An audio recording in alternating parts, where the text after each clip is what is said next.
সবুজ গাছপালায় ঘেরা একটা অত্যন্ত সুন্দর বাড়িতে একটা হাঁস আর একটা মুরগি থাকতো। হাঁস আর মুরগির মাঝে ছিল খুব ভাব। তারা সারাক্ষণ একসাথেই থাকতো, একসাথে খাবার খেত, যেখানেই যেত একসাথেই যেত।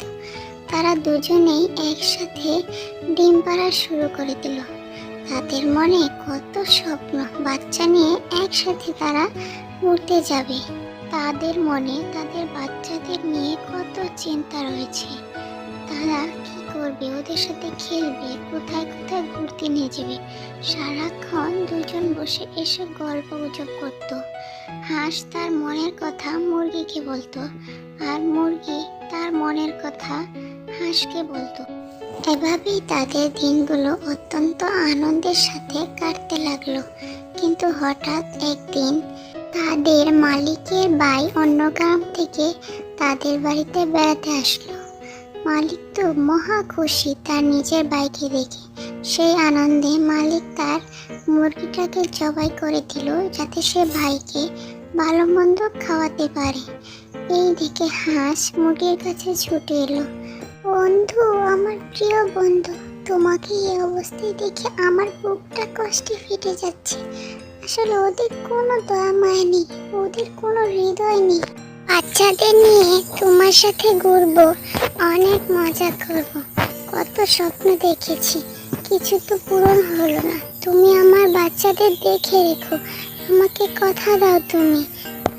ঠিক আছে বন্ধু, আমি তোমাকে কথা দিলাম, ওদেরকে দুনিয়াতে আনবো, আর ওদেরকে আমি দেখাশোনা করে বড় করে তুলবো।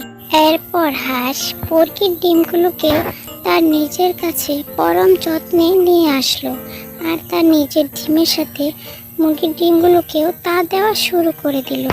বারবার তার কেবলই মুরগির কথা মনে পড়তে থাকলো। ওর ছবিটা তার চোখের সামনে ভেসে আসলো। কিছুদিন পর হাঁস তার দুটি ছানাকে জন্ম দিল। কিন্তু দুঃখের বিষয়, মুরগির একটা ডিম নষ্ট হয়ে গেল, কিন্তু আরেকটা ডিম থেকে একটা কিউট গোলুমোলু মুরগির বাচ্চার জন্ম নিল। যখন বাচ্চারা একটু বড় হলো, তখন হাঁসের বাচ্চারা মুরগির বাচ্চাকে মোটেও পছন্দ করতো না। তারা বাচ্চাটি একাই খেলা করত। যখনই সে হাঁসের কাছে যেতে চাইতো, তখন ছানারা তাকে ঘিরে ধরতো, আর এতে সে খুব কান্না করত।